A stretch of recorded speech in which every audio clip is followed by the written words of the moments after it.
Acara ya kompak klasis di PS regular, dan itu membutuhkan kekuatan tersendiri bagi IKS regular sebagai pendukung. Bahwa tema kita adalah berilah dirimu didamaikan, dan yakin saja kita sudah baca natsnya yang terambil dari Roma 5 itu sengaja kita share duluan natsnya dari Roma 5 ayat 1 sampai 11 gitu ya. Kita baca memang sehingga dari rumah kita memiliki pemahaman sendiri. Jadi PA rumah tangga dan PA kompak harus ada berbeda juga. Kalau PA rumah tangga kita buat ya kayak diskusi. Jadi kalau PA rumah tangga begitu pelayan firman Tuhan selesai sudah tidak masalah. Nanti kita coba dengan warna baru, kita bawa kita punya pemahaman kita masing-masing dari rumah. Nanti salah atau benar tidak usah kita tahu. Nanti yang benarkan adalah pelayan hamba Tuhan sebagai narasumber. Seperti itu. Kita buat seperti itu supaya dia lebih hidup suasana kita. Bapak-bapak yang hebat, bapak yang terkasih, berilah dirimu didamaikan, dan sebentar akan disampaikan secara rinci, secara benar melalui perenungan disampaikan oleh Bapak Guru Injil. Sejarah garis besar nats firman Tuhan ini menggambarkan bagaimana Allah bertindak, yang berinisiatif untuk menamaikan dirinya dengan umatnya. Jadi itu hal luar biasa yang membuat mungkin kita pernah punya musuh atau orang memusuhi kita bersama. Tentu suasana berbeda ketika kita bersahabat. Pasti kita ketemu, mungkin kita tidak saling baku sapa, baku tegur. Dalam suka duka juga kita tidak saling mengunjungi. Nah, hal seperti itu tentu membuat suasana hati kita tidak damai. Beda halnya ketika kita berada dalam suasana damai. Jadi segala sesuatu kita lakukan dengan sukacita, kita menyatakan segala duka kita tidak bisa berbagi dengan teman. Dan ketika damai terwujud, apa yang harus kita lakukan supaya hubungan yang baik terus baik, sama juga dengan Tuhan. Tapi Tuhan punya inisiatif sendiri untuk mendamaikan dirinya dan kita lewat Tuhan Yesus Kristus yang diberikan di Roma.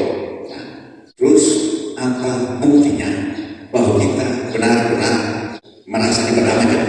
Buktinya ini sebenarnya yang akan kita bahas setelah Pak Guru Injil sampaikan kali ini. Setelah ini sebentar kita masuk dalam diskusi tentang gambaran apa untuk memahami firman Tuhan secara dalam kehidupan kita tentang sekali lagi shalom. Terima kasih. Sungguh cinta juga kita dipertemukan dalam cinta kasih Kristus. Kaum bapak penggerak pertumbuhan dan perkembangan gereja Simbasis PDIP. Bapak yang dikasihi dalam Tuhan, sebelum kita memasuki atau membaca firman Tuhan, marilah kita bersama menyanyi dari Kidung Jemaat Anak Punggung Tempat dalam bahasa Sumbanya. Domiriku yang mengenanya akan juru. Domiriku ya karaku bangadanya akan juru berharga. Akan juru bapahala pada mana jajan dan pada dengan mereka. Tuhan naru balan jajan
kamukuha po tayo ng niyo.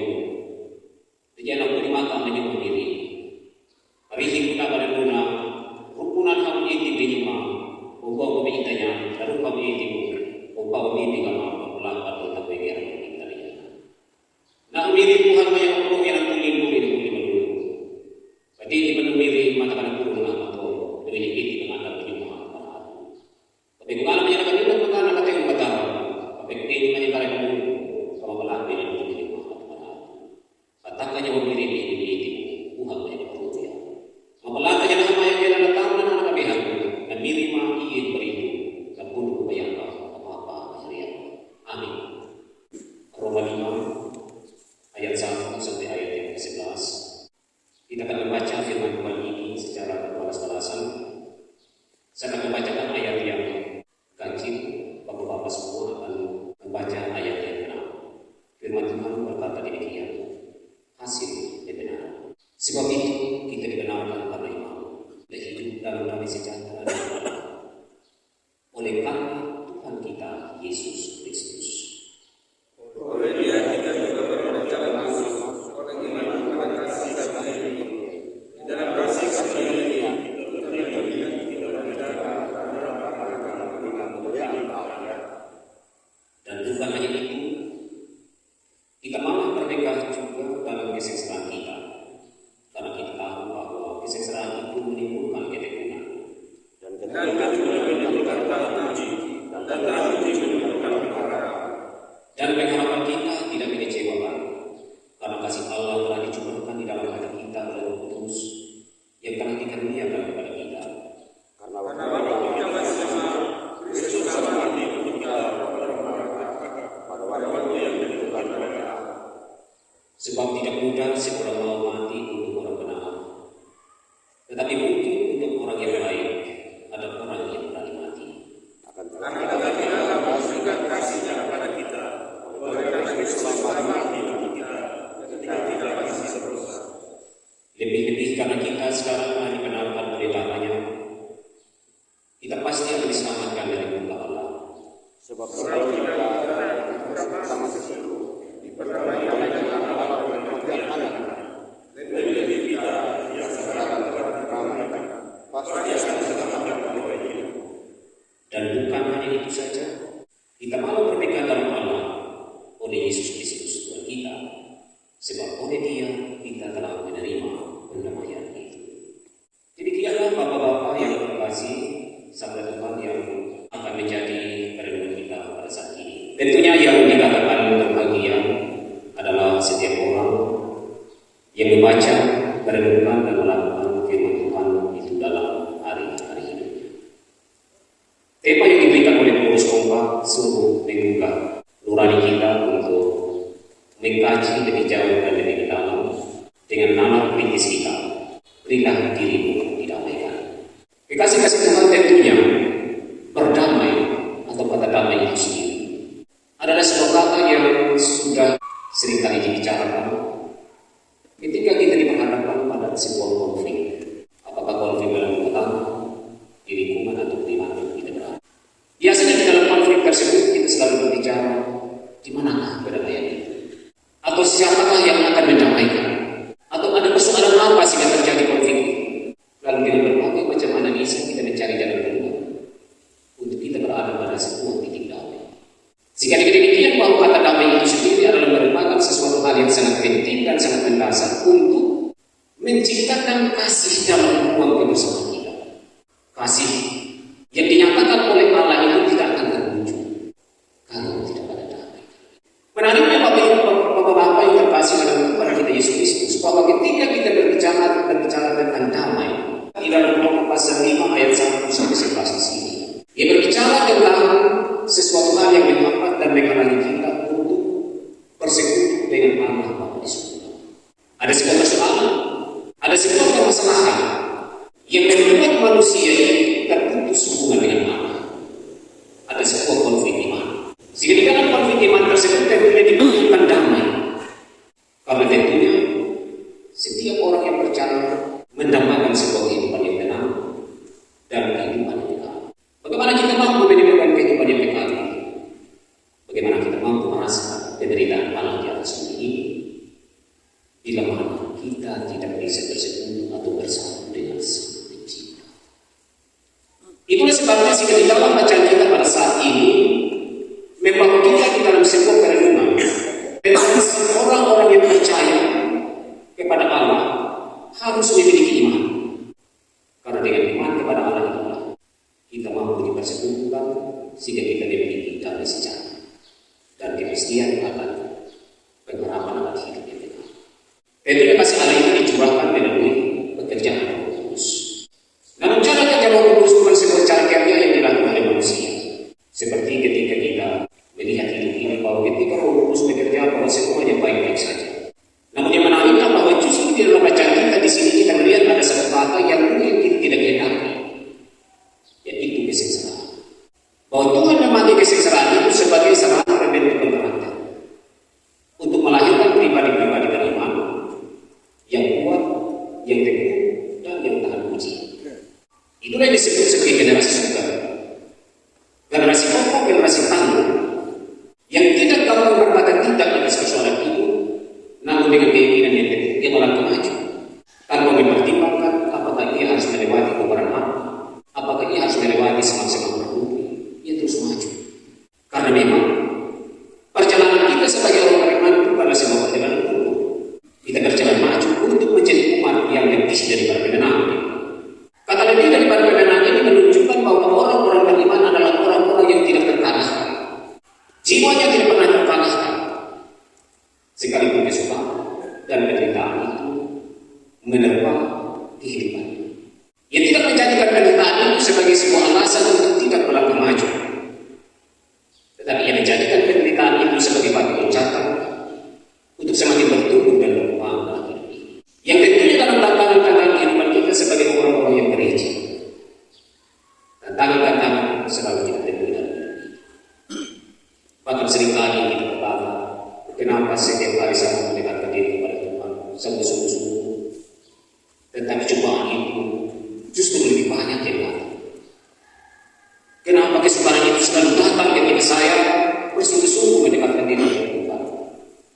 Lebih baik saya butuh. Lebih baik saya tidak ada dalam persekutuan. Kalau hidup di luar persekutuan itu lebih nyaman dan tenang. Tetapi justru disitulah tantangan kehidupan untuk melahirkan sosok yang penuh dengan ketakwaan, sosok yang tahan uji, sosok yang tangguh dalam hidup ini.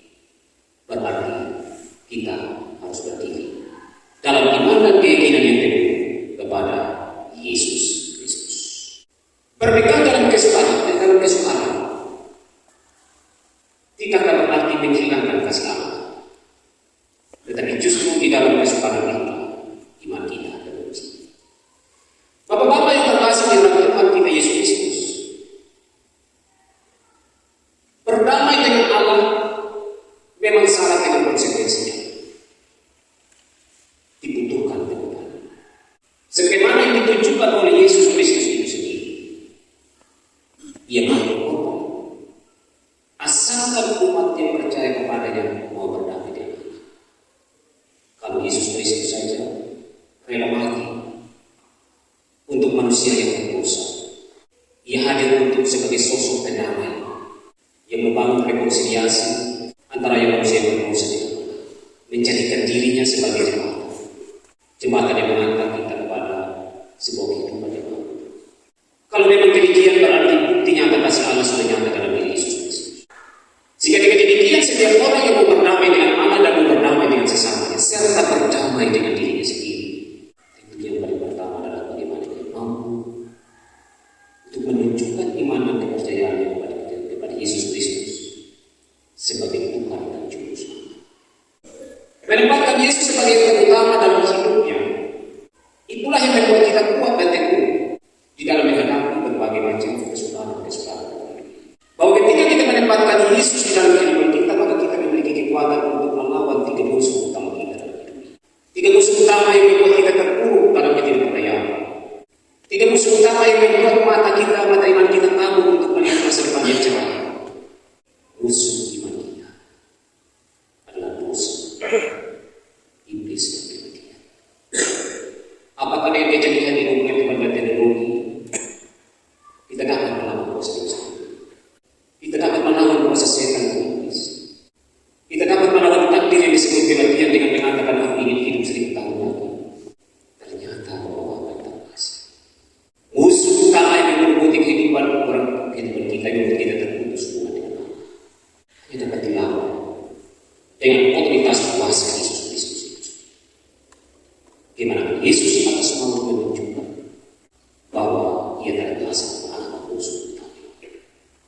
Sehingga dengan demikian membawa dampak yang sangat mendalam dalam kehidupan kita, bahwa ketika musuh kita akan dikalahkan oleh Kristus, maka tentunya kita sebagai pengikut Kristus yang percaya kepada Kristus sebagai Tuhan dan Juru Selamat dan menempatkan Kristus sebagai yang terutama, akan mendapatkan otoritas untuk melakukan karya Allah dalam perjuangan iman kita untuk melawan dosa. Dosa adalah sesuatu hal yang enak, tetapi dibalik enaknya dosa tersebut, itu adalah kekuatan racun yang mematikan. Saya sering menggunakan sebuah istilah bahwa dosa itu seperti penyakit kulit, koreng. Biasanya kalau koreng itu, kalau kita sudah digaruk, harus digaruk. Dan kalau sudah digaruk, rasanya enak sekali. Kadang-kadang saya kata koreng di kaki. Jadi memang solusinya nakal ya. Jadi kalau digaruk rasanya enak, rasanya nikmat sekali. Tetapi justru ketika kita garuk, justru koreng itu semakin berkembang, semakin melebar, semakin luas. Yang kalau tidak diatasi, itu bisa bertarung. Sel-sel tubuh kita bisa dihancurkan. Nah, seperti itu kan dosa, bahwa dosa ini bekerja dengan cara yang lembut, cara yang indah, dan caranya yang paling elok untuk mempengaruhi orang-orang beriman. Supaya orang-orang beriman itu bisa membanding, bisa diperbalik. Ternyata orang yang tidak percaya Kristus hidupnya enak, bisa tertawa, bahkan mereka jalan untuk berkonflik. Nah, kenapa kita ini orang-orang yang percaya Kristus itu sedikit saja kita bersedia tahu kita berbersih, seolah-olah tidak ada kekuatan pengendali di dalam diri kita untuk melawan emosi, melawan ini dosa, melawan ini kejenuhan dulu. Tetapi justru sebenarnya di situ Tuhan mau menunjukkan bahwa di dalam diri itu Tuhan menunjukkan ada sesuatu hal yang harus diperbaiki dalam diri kita. Bahwa di dalam penderitaan dan keseparuhan pada dosa itulah Tuhan ingin mengajak atau membentuk kita menjadi generasi yang kuat, yang tidak gampang terpengaruh sekalipun itu harus melewati penderitaan dan keseparuhan. Dan itulah kehidupan yang didamaikan oleh Allah, kehidupan yang berdamai dengan Allah. Bahwa kita itu memiliki salib Kristus, berjuang untuk mematahkan anak-anak kuasa dosa yang menyeruput kehidupan kita, sebagai wujud dan tanda bahwa kita mau berdamai dengan diri sendiri, mau berdamai dengan diri sendiri dan menerima diri kita sebagai ciptaan Allah yang paling mulia. Berdamai dengan diri sendiri berarti menempatkan Kristus sebagai yang utama dalam hati. Sehingga seseorang yang mampu berdamai dengan diri sendiri, dia akan memiliki damai sejahtera. Karena tentunya damai sejahtera ini bukan sesuatu hal yang kita samakan dengan kesenangan tadi, dengan kegembiraan. Kalau kita lihat orang yang tertangguh, betul-betul dia damai sejahtera yang orang kita bilang. Tetapi justru orang yang menderita, yang berada dalam kesukaran, dia tetap tenang. Justru dalam ketenangan itulah ia menemukan dirinya sebagai ciptaan Allah, menemukan dirinya di dalam dirinya ada Kristus yang sebenarnya, sehingga dia mampu untuk menjadi Kristus dalam hidupnya. Bapak-bapak yang terkasih di dalam Tuhan kita Yesus Kristus, saya yakin dan percaya kehadiran kita sebagai bapak-bapak memiliki nalar kritis untuk kita melihat firman Tuhan ini, sehingga kita mampu berbagi kepada kita semua. Sehingga saya tidak memperpanjang kata lagi, dengan edukasi waktu selanjutnya saya serahkan kepada Bapak Moderator untuk memandu kita di dalam diskusi kita.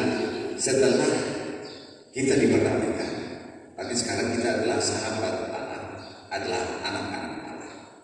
Menurut bapak-bapak, menurut kita, contoh konkret apa? Sikap kita sebagai sahabat Allah itu pertama. Mungkin sebentar ya, contoh konkret yang harus kita lakukan sebagai sahabat Allah. Ya. Sebagai musuh kan jelas kita tidak bagus contohnya. Tapi sebagai sahabat Allah, anak-anak Allah, kita yang telah memberi diri berdamaikan, contoh konkret ada sikap kita merespon kasih Allah itu sebagai sahabatnya. Dan yang berikut, Allah tidak egois untuk memperdamaikan, untuk hanya memperdamaikan kita dengan Allah saja. Tapi Tuhan juga mau antara manusia dan manusia harus berdamai. Nah, itu tadi pertanyaan pertama sebelum Bapak berpikir tadi.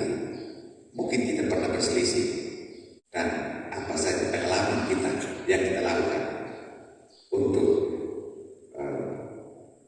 kembali berdamai. Mungkin dua itu cukup ya, dua itu cukup. Oke, langsung saja barangkali siapa yang pertama menyampaikan triknya, ya Bapak Putra. Jadi bukan hanya pada saya pribadi, tetapi saya rasa kita semua itu mengalami dalam hal ini tentang bagaimana kita menempatkan diri secara khusus pada keluarga. Jangan saya bawa dulu pada teman-teman, khusus di dalam keluarga dulu. Nah, maksud saya begini, di dalam keluarga kita ini kan banyak sekali persoalan yang kita hadapi, walaupun tidak terungkap di dalamnya, tetapi ternyata sebetulnya di dalam keluarga sendiri saja kita tetap banyak sekali persoalan yang kita hadapi. Hal ini sengaja saya antusiaskan untuk mengunggah tadi, karena kuncinya itu pada sebenarnya semua ada pada ditanya pada sama kita ini sebagai manusia egois. Karena itu sangat egois. Kenapa saya katakan begitu? Saya pribadi merasakan itu. Saya terlalu egois. Saya terlalu merasa bahwa bangga dengan diri saya, terlalu bangga dengan diri saya, karena sebenarnya itu adalah hal yang tidak sesuai dengan apa yang Tuhan dengan. Kenapa saya katakan ini? Tuhan bilang, kalau engkau mengaku kepadaku, berdamai itu dan saudara-saudaramu berkata kepada saya sekali. Bagaimana saya sampai kepada Tuhan? Sedangkan saya sendiri belum berdamai dengan saudara-saudara saya. Nah, itu di dalam lingkungan keluarga belum termasuk ketimuran. Nah, itu saya makanya saya tertarik sekali ketika kamu atau ngomong ini memutuskan. Jadi dari kami begini, kita diundang pertemuan. Apakah Bapak bersedia pertemuan? Ya, saya bersedia. Mudah-mudahan Tuhan terima. Kesediaan ini, bagaimana kau datang kepada kita? Kalau dirimu sendiri tidak berjalan dengan saudara-saudaramu, saya tidak begini pada pribadi saya tidak mau kamu yang lain, khusus saya katakan, saya berlaku bersedia kepada Tuhan, tetapi ego saya terlalu tinggi. Nah, lalu saya tidak sanggup untuk memikirkan sendiri, tetapi mungkin dengan hal seperti ini kita bisa melakukan itu. Mungkin sebentar ada masukan dari Ganes atau tidak semua. Dan saya mungkin teman-teman mungkin saya rasa teman-teman punya persoalan seperti ini juga. Saya itu usia ini memang tidak terlepas dari persoalan seperti ini. Memang terasa itu kecil, tetapi sebenarnya itu sangat-sangat besar. Jadi saya katakan sekali mau bilang bagaimana tadi saya responden karena dari hati. Saya terserah hari ini juga saya bukan karena salah satu beban yang ada di sana selama ini ada di tempat ini. Kenapa saya ngomong ada di tempat ini? Karena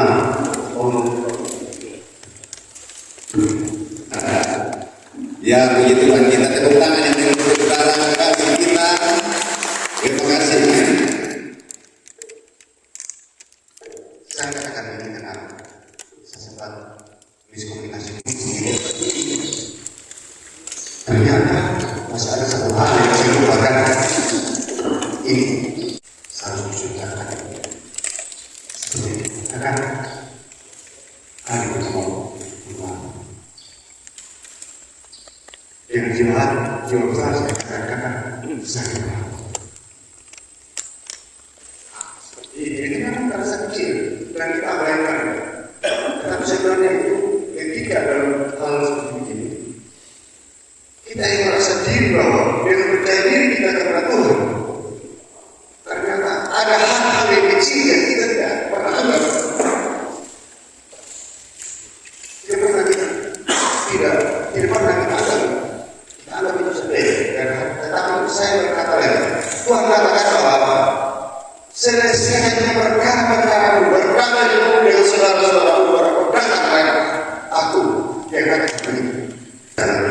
deklarasi pada hari ini bahwa yang pertemuan kita walaupun sedikit dari hari ini, tetapi ini memang betul-betul sangat bermanfaat khusus pribadi saya.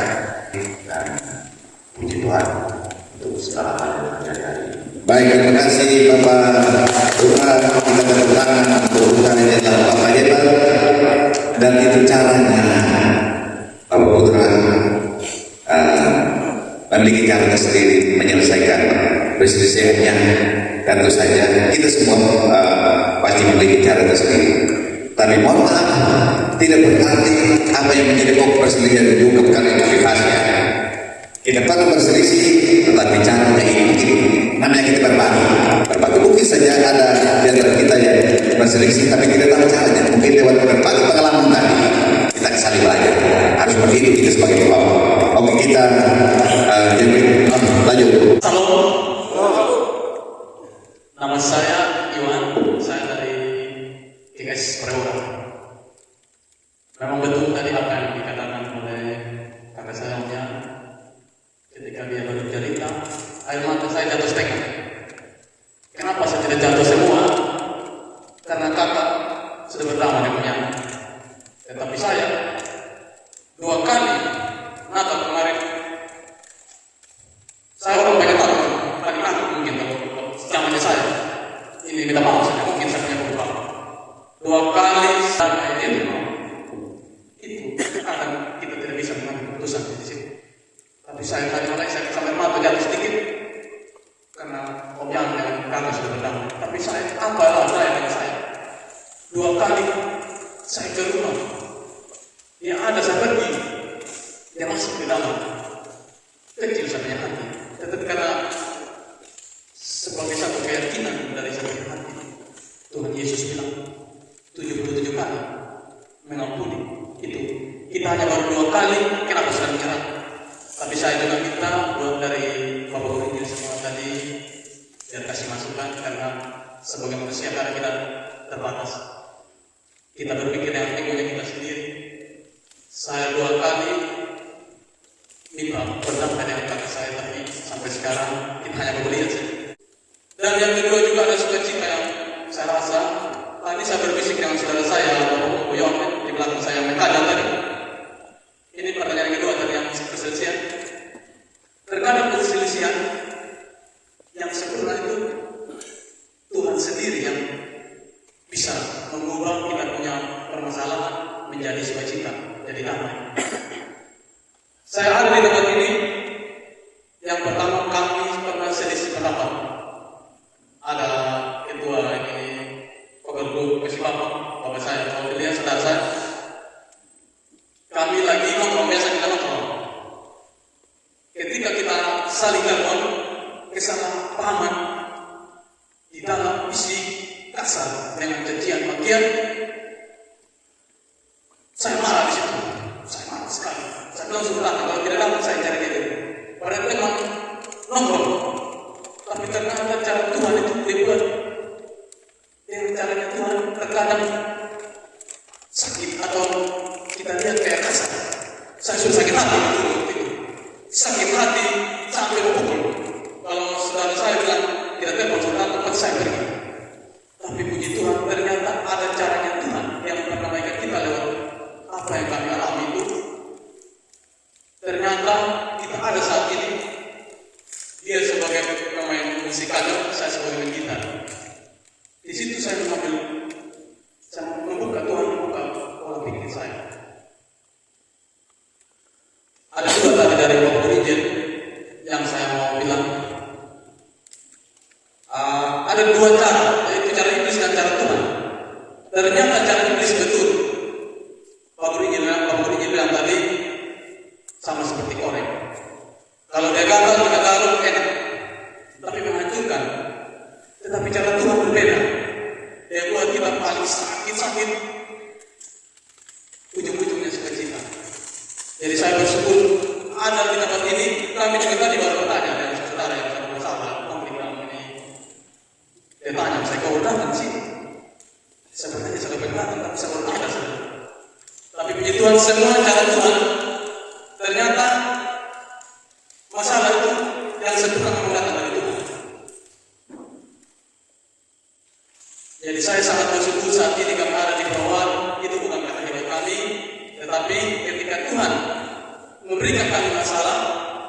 tadi balik itu kami sama-sama jadi gubernur kasih maaf. Kami juga beri terbentuk.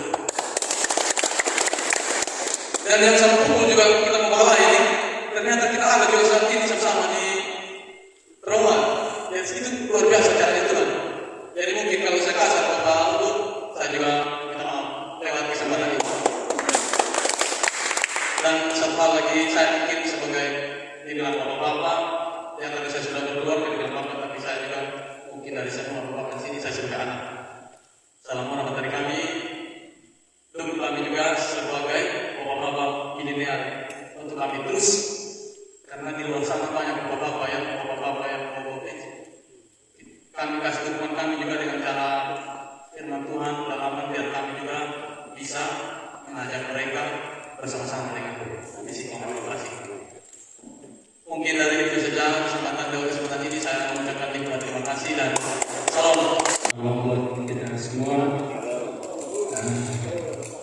Saya tertarik dengan ayat yang ke-10 tadi, juga dengan lagu yang kedua. Ini jauh pengalaman saya. Yang depan selama ini ada dua. Ya ini mungkin panjang jauh ngomong, tapi saya kasih pendek saja. Pasangan saya dengan Bapak Putra tadi, sekarang Bapak Putra itu pemenang. Kalau menurut saya di luar gereja, kenapa saya bilang?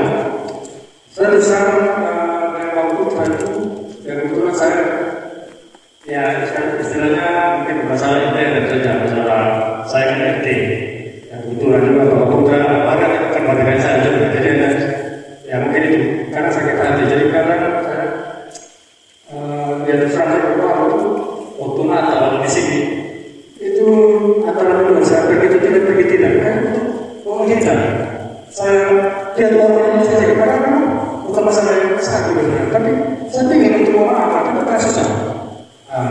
Tadi jujur saja waktu kita dulu pas mandiri tadi saya komputer ke sana, saya berpikir bahwa saya ada komputer sama-sama saya mau menghina jadi ini sebelum ini tak berapa aja dong.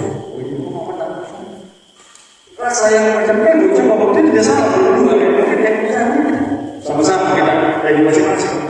Kita masing-masing kita mungkin juga saya langsung itu apa tahu saya ini kata-kata itu sama sih ada benar-benar tapi dia yang tadi dia sama saya begitu. Jadi kali itu yang Bapak Putra oh ya sebenarnya saya keluar dari Bapak Putra saya sama anak gue tadi karena dengan dia di ayat 10 dengan lagu akhir tadi itu menyebutkan dengan Bapak terima kasih Bapak Gereja. Kenapa saya bilang ya Bapak Putra kita sudah berapa tahun ini tapi tadi itu rasanya setelah dia jangan setelah dia sama-sama saya macamnya saya tidak ada rasa beban sama sekali atau cekir sama sekali mungkin dengan dulu kerjaan. Jadi saya masuk jadi besar Natal ini besar bukan saya tidak begitu. Saya pikir begini saya ketemu orang yang sudah cekir memang dia mau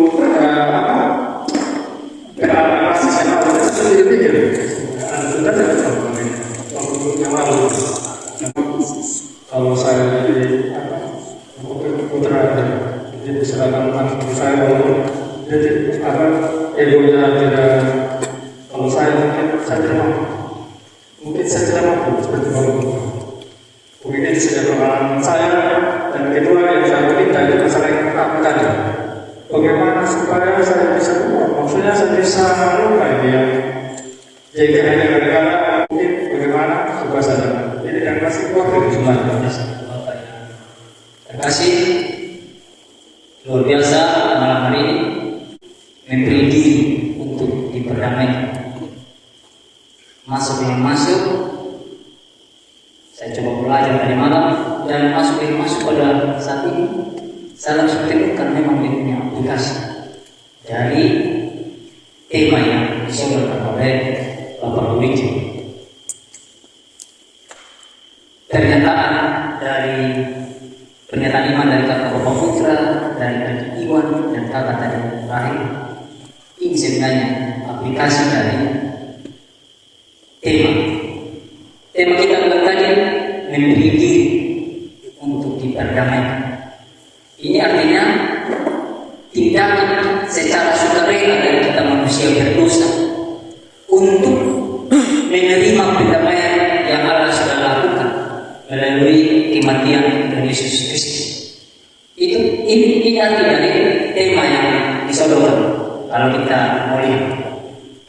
Jadi tindakan sukarela untuk menerima perdamaian yang Tuhan Allah sudah berikan melalui kematian Tuhan Yesus. Nah, itu dalam konteks hubungan kita dengan Allah. Artinya kita mengakhiri status seteru kita dengan Tuhan Allah dengan cara kita sukarela menerima apa yang Tuhan Allah sudah buat. Itu pengertian yang saya pahami. Lalu proses untuk memberi diri diperdamaikan seperti yang saya bilang tadi. Pertama yang kita lakukan adalah bertobat. Bertobat dulu. Setelah kita bertobat, baru kita bertobat mengaku dosa. Seperti yang disampaikan oleh kakak bertiga tadi, itu mengaku. Selagi kita belum mengaku bahwa kita berdosa, kita salah, itu belum bisa kita diberi diri. Jadi pertama kita mengaku dulu. Yang kedua adalah bertobat.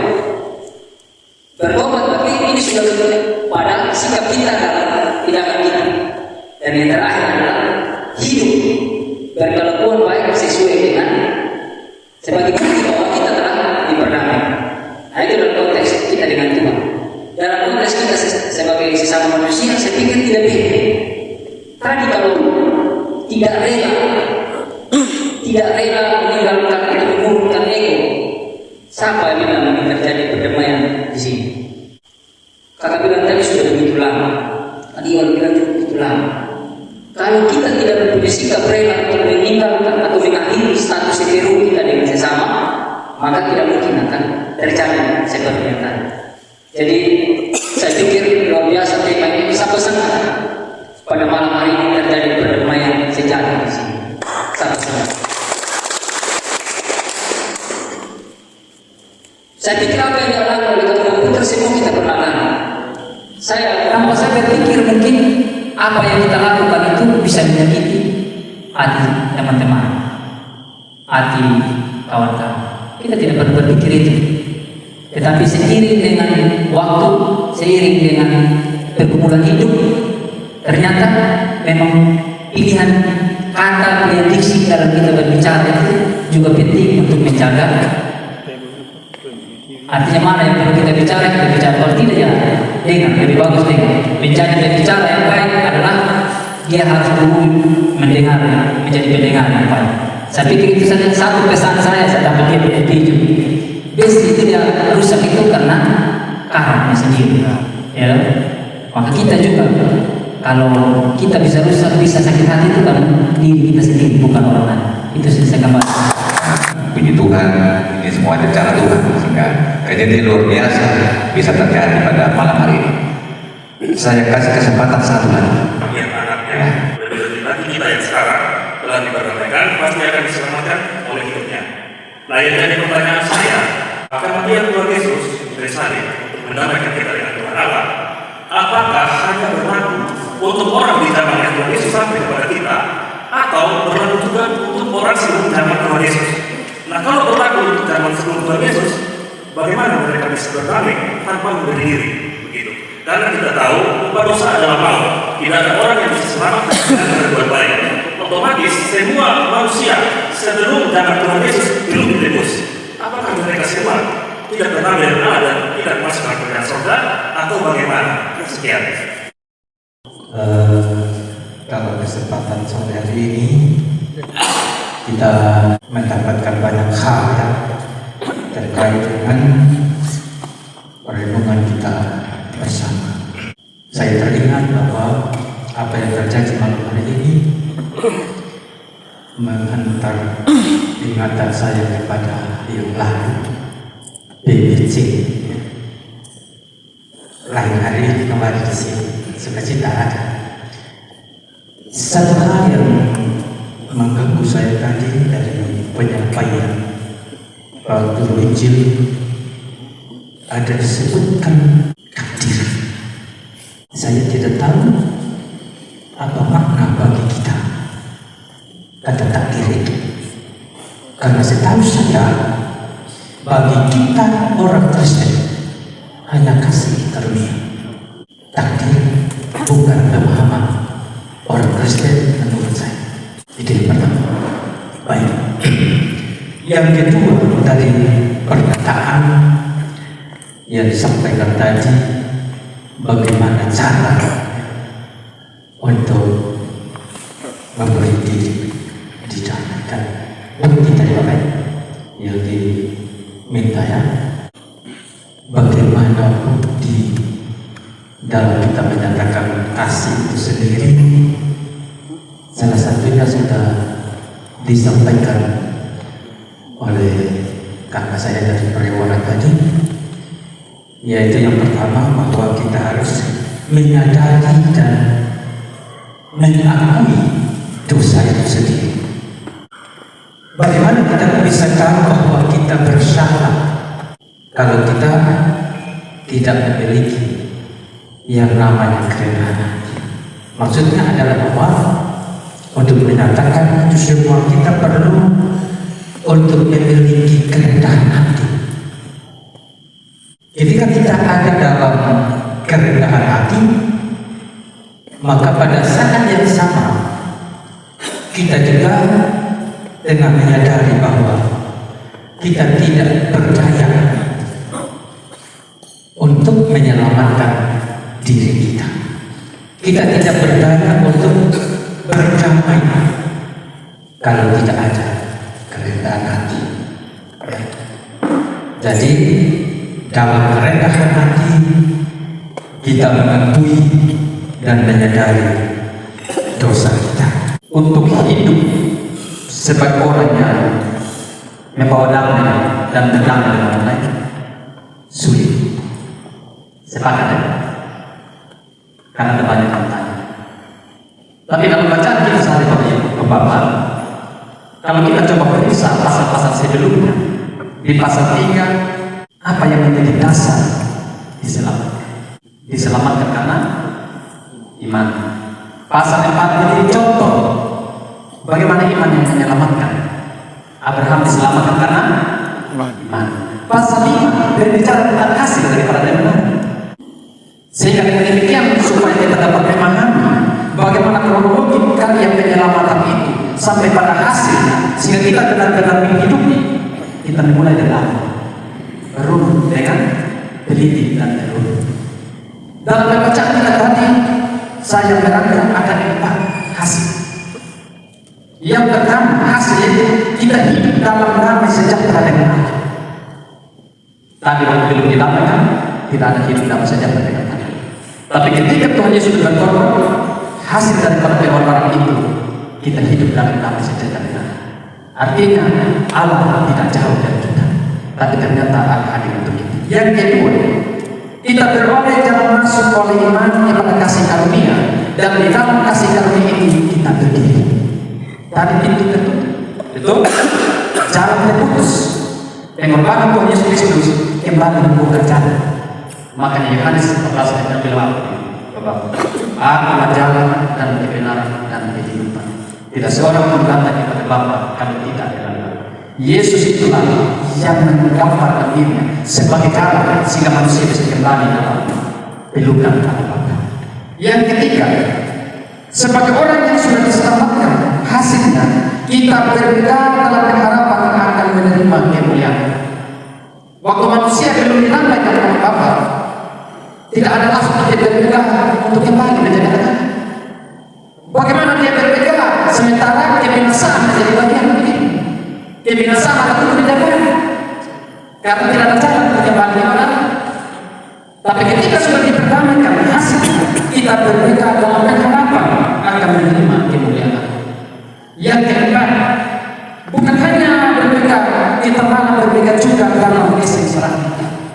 Bahwa kesengsaraan tidak akan membuat kita ada dalam keterpurukan, kehancuran dan lain sebagainya. Tapi kesengsaraan itu Tuhan akan pakai untuk membawa pengharapan dan ketergantungan yang total kepada Dia. Karena itu, kalau Allah karena kasih yang besar sudah berinisiatif, ya, dalam kasih itu ada inisiatif, ada pengorbanan, ada kerendahan diri, lalu siapa kita itu? Allah yang mencipta toh. Lalu Allah yang mencipta ini penuh kasih, dalam kasih Dia sudah berinisiatif, Dia sudah merelakan diri, Dia sudah merelakan korban. Kenapa kita? Kenapa kita tidak mau? Saya pribadi saya tidak mau dan tidak aja. Karena kalau kita runut ke maksud saya bilang tadi, Allah yang dikatakan tidak ada yang tidak mungkin dalam hidup ini. Karena saya tidak mau mengulangkan yang kedua menjawab pertanyaan tadi. Ya, saya akan memberi jawaban dengan dasar kita. Saya memberi jawaban sejauh yang Tuhan karuniakan kepada saya, dan saya juga tidak memberikan jaminan bahwa jawaban yang saya berikan ini akan membuat pertanyaan itu akan berhenti. Yang pertama, mari kita periksa Roma pasal 3 ayat 25. Di sana dikatakan Kristus Yesus telah ditentukan Allah menjadi jalan pendamaian karena iman dalam darah. Hal ini dibuatnya untuk menunjukkan keadilannya karena Ia telah membiarkan dosa-dosa yang telah terjadi dahulu pada masa kesempatan yang pertama. Yang kedua, Ibrani 9 ayat 15. Karena itu Ia adalah perantara dari suatu perjanjian yang baru, supaya mereka yang telah dipanggil menerima bagian kekal yang dijanjikan, sebab Ia telah mati untuk menebus pelanggaran-pelanggaran yang dilakukan selama perjanjian yang pertama. Perjanjian yang pertama di mana? Perjanjian lama. Yesus muncul dalam perjanjian lama atau perjanjian baru dalam keadaan sebagai manusia.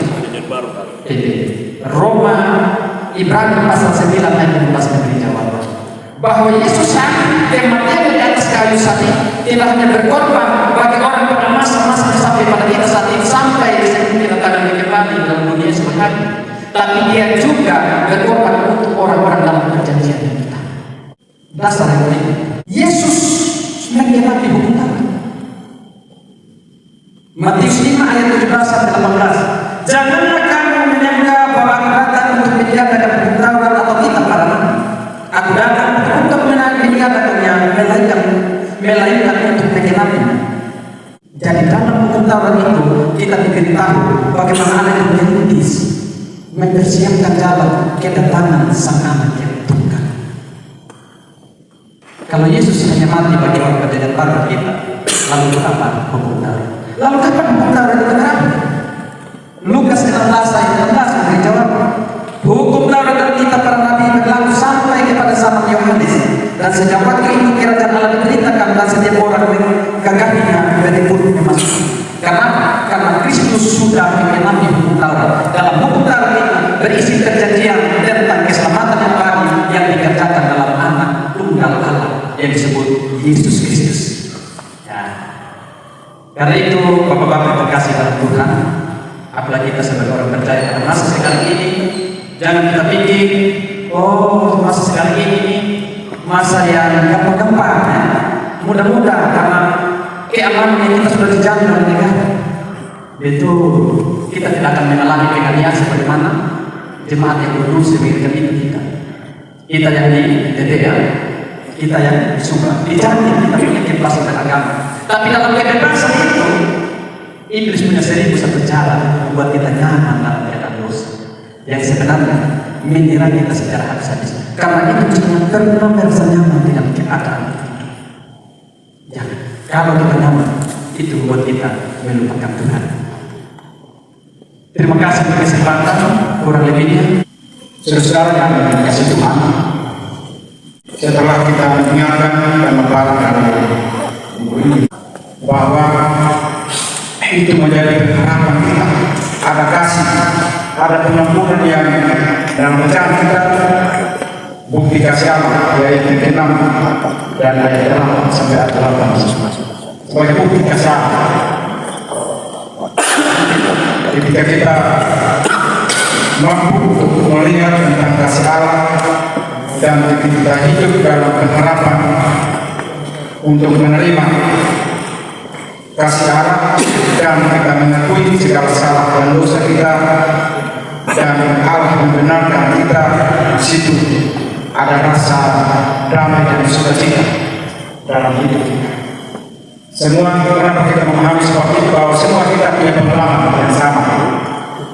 Mungkin kita hidup dalam konflik, dalam keluarga kita, dalam rumah tangga, dalam pekerjaan kita, dalam rekan perjalanan kita, ada konflik, ada perselisihan kita, dan lain sebagainya.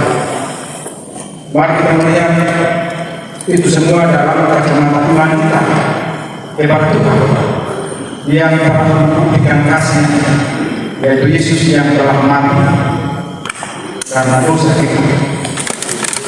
Sehingga dengan pemahaman itu bahwa mengantar kita untuk kita memiliki kepastian, karena kita telah mengakui akan setiap salah dan dosa kita, dan kita akan meyakini Allah membenarkan dan mengampuni kita, dan di dalamnya ada kepastian keselamatan yang kita akan meraih dalam hidup kita. Jadi saudara-saudara yang dikasihi Tuhan,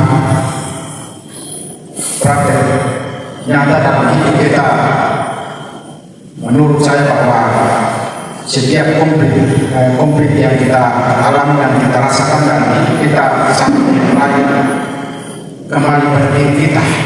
Kita mengakui di hadapan Tuhan, lalu juga kita alami bahwa diri kita berdamai dengan Tuhan, berdamai dengan sesama. Kita mengakui dan di dalamnya ada kelegaan kita sendiri. Kita curhat sama Tuhan bahwa saya pernah selisih paham dengan si A, si B. Kita curhat sama Tuhan, dan pasti Tuhan memampukan kita dan memberi kelegaan kepada kita untuk kita bisa berdamai. Hari ini bersyukur kasih kita telah mengungkapkan kita menjadi bapak sahabat. Jika kami melakukan apa yang diberikan kepada kita bertahan, kita menjadi sahabat Allah. Kita menjadi sahabat Allah berarti kita menjadi rekan sekerja Allah lewat tanggung jawab kita sebagai bapak di dalam kasih ini. Ada tanggung jawab yang besar dan yang kita harus lakukan juga dalam kehidupan dan perjalanan kita bersama. Saya kira itu saja, kita menjadi bapak menjadi sahabat Tuhan dalam hidup kita, keluarga, perjalanan, dan kebersamaan kita sebagai siswa. Dan terima kasih untuk khotbah yang hidup tadi. Khotbah yang hidup dari Pak Yang Bawai tadi Iwan Beriwan. Sangat hidup dan nyata. Bukan sebuah kajian atau pemakaran teologi negara, tetapi sebuah sikap hidup yang menyatakan kasih. Tetapi hidupnya pada kita bersama. Dan kita menunjukkan bagian yang ada dari penyerahan firman dalam rasa, dalam diskusi kita. Terima kasih yang sebesar-besar untuk adik saya yang ditaris.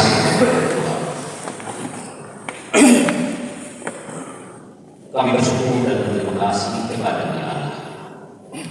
Allah yang berkasih, penyayang, panjang sabar dan berlimpah kasih setia. Untuk segala kekuatan dan semangat yang diberikan kepada kami. Bahkan dengan segala hikmat dan kearifan yang menganugerahkan kepada kami. Untuk kami boleh membicarakan kebenaran firman. Dan untuk kami boleh mendiskusikan ide kebenaran. Yang tentunya diskusi-diskusi ini tentunya adalah karena Tuhan yang memandu kami. Untuk kami hidup dan menghidupkan pikiran-pikiran kami dengan kebenaran firman. Bahkan barangkali Tuhan dan berikan pada kami untuk memahami kebenaran firman yang begitu dalam dan begitu luas. Mampukan kami ya Tuhan dengan segala kekuatan iman. Untuk kami terus menjadi anak-anak Tuhan yang senantiasa mencari ide kebenaran dalam ruang kehidupan ini, bahkan menempatkan Tuhan sebagai pusat kehidupan yang menjadi guru, yang menjadi teladan, dan yang menjadi sumber kehidupan dalam kehidupan kami. Untuk seluruh Bapa Tuhan dalam kebesaran kami bersama, kami bersyukur dan terima kasih. Tuhan mendidik kami untuk berada dalam kelompok dan persekutuan ini. Bukan kekuatan dan kemampuan kami, tetapi semata-mata dengan kasih dunia. Karena itu Tuhan, dan kalau Tuhan menaruh komitmen di dalam hati kami, untuk kami berkomitmen terus berada dalam persekutuan ini, dan kesetiaan dan kesatuan kami membangun persekutuan komisi membangun rasa seperti Bapak yang baik dan berkasih, maka dalam perhubungan kami pribadi dan seiman. Di tengah-tengah rumah tangga kami masing-masing, di tengah dunia di mana Tuhan menempatkan kami untuk berkarya, biarkanlah Tuhan senantiasa memimpin dan menyertai kehidupan kami dengan kelimpahan berkat dan juga dalam kehidupan. Kami berdoa Tuhan untuk gereja Tuhan dalam pertemuan dan pertemuan. Gereja Kristen Sumba Jemaat ini, gereja Kristen Sumba Jemaat Rekora, dan gereja Kristen Sumba Jemaat Rekora. Ada banyak program-program ada dalam jemaat, ada banyak perkumpulan dalam jemaat, tetapi kami yakin dan percaya. Maka dan bagi adalah milik Tuhan, Engkau yang menjadi kepala. Karena itu segala perkumpulan pelayanan yang kami lakukan, kami percaya Tuhan lah yang memecahkan. Jadi segala hikmat kebiasaan untuk memecahkan persoalan yang kami hadapi dengan hikmat dan kekuatan Tuhan. Sebentar kami akan menang untuk pimpinan saya berkata, mereka boleh diberikan dari waktu kami yang sudah cinta dan dalam sejarah. Dan Tuhan juga akan mengatur waktu tepat bagi kami untuk kami boleh bersama-sama lagi dari ibadah sejarah kepada Tuhan dalam persekutuan bersama regulasi seperti ini. Persembahan yang terurut dan rakyat kami dan Tuhan agar berguna dan bermanfaat bagi kerajaan Tuhan, dan khusus di komisi Bapak kasih seperti ini. Inilah doa setiap kami, ampunilah salah dan dosa kami. Di dalam nama Tuhan kami Yesus Kristus, kami menaikkan doa ini kepada Bapa di surga. Dan akhirnya saudara-saudara, kasih setia Allah di dalam Tuhan kita Yesus Kristus, dalam persekutuan yang Roh Kudus, menguatkan dan meninggikan iman percaya kita sekalian, dan saat ini sampai selama-lamanya. Amin.